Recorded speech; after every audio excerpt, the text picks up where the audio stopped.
কংগ্রেসের সঙ্গে জোট বেঁধে ক্ষমতায় এসে মমতা বন্দ্যোপাধ্যায় বিরোধী সিপিএমকে বলেছিলেন 10 বছর মুখে লিউকোপ্লাস্ট লাগিয়ে রাখুন।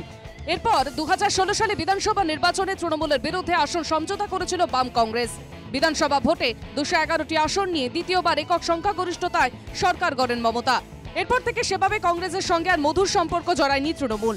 উল্টে সে সময় মমতা বন্দ্যোপাধ্যায় বলেছিলেন, সিপিএম কংগ্রেস ভাই ভাই তেরঙ্গা ঝান্ডা লাল ঝান্ডার কাছে বিক্রি করে দিয়েছে, লাল ঝান্ডা তেরঙ্গা ঝান্ডাকে বিক্রি করে দিয়েছে। যদি কোনো বামপন্থী সমর্থক বা কংগ্রেস সমর্থক থাকেন, একটা ভোটও সিপিএম কংগ্রেসকে দেবেন না। নীতি বিক্রি হয়ে গেলে আর কিছু থাকে না।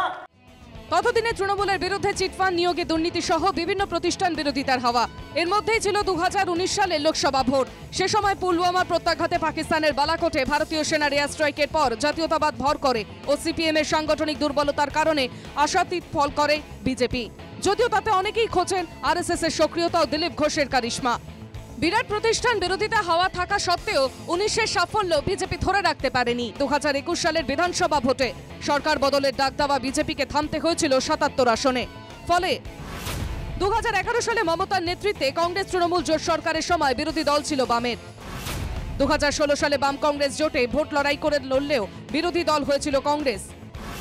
2021 সালে বাম কংগ্রেস সব অতীত। বিরোধী দল হিসাবে প্রথমবার বিধানসভায় আসে বিজেপি। বাম থেকে কংগ্রেস বিজেপির দিকে সরেছে বিরোধী ভোট। তাতে প্রায় সব শিবিরের নেতারাই মানছেন এই পরিমণ্ডল এখন জারি থাকবে। তাতে অনুঘটকের কাজ করছে জাতীয় রাজনীতির আবহাওয়াও। তার মধ্যে যোগ হয়েছে ধর্মীয় ইস্যু ও জাতপাতের রাজনীতি। মমতার আমলে বাংলায় হিন্দুরা সুরক্ষিত নন, এই ইস্যু তুলে হিন্দু একজোটের ডাক দিচ্ছেন বঙ্গ বিজেপির নেতারা। রাজনৈতিক মহলের একাংশের মতে তার সঙ্গে পাল্টা দিতে গিয়ে ধর্মের রাজনীতির সমুদ্রে ডুব দিতে হচ্ছে শাসক দল তৃণমূলকেও।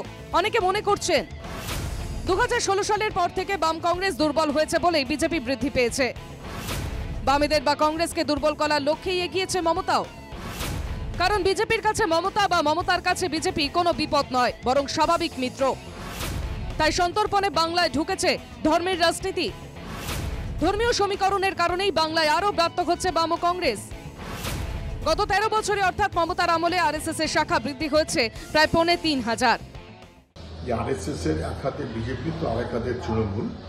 তৃণমূলের সরকার বিজেপিকে সাহায্য করছে, বিজেপি পশ্চিমবাংলায় তৃণমূলকে বাড়তে সাহায্য করছে। তৃণমূল আমলে কিভাবে আরএসএস এর শাখা বেড়েছে, বাম আমলে তৃণমূল যখন আসেনি তখন বিজেপি একটা পঞ্চায়েতের মেম্বার পর্যন্ত যেতেন। মানুষের মনোভাবটা ছিল তার জীবন জীবিকা অগ্রগতি, সেইটাকে ভেঙে ভুঙে দিয়ে একটা এমন পারস্পরিক দ্বন্দ্ব ভাব দেখাচ্ছে যেখানে ঘরে বসে বিজেপি এখন এমএলএ হচ্ছে, এমপি হচ্ছে তৃণমূলের সরকার আসার পর। বাংলার রাজনীতি ধরন, ইস্যু, সমীকরণ সব অনেকই পাল্টেছে। সামনে 26-এ বিধানসভা নির্বাচন। এখন প্রশ্ন, বাংলায় বাম ও কংগ্রেস কি এই বাহিনীর সঙ্গে যুদ্ধে মুছে যাবে না ফিরবে নতুন ভাবে? Bureau report, NKTV Bangla.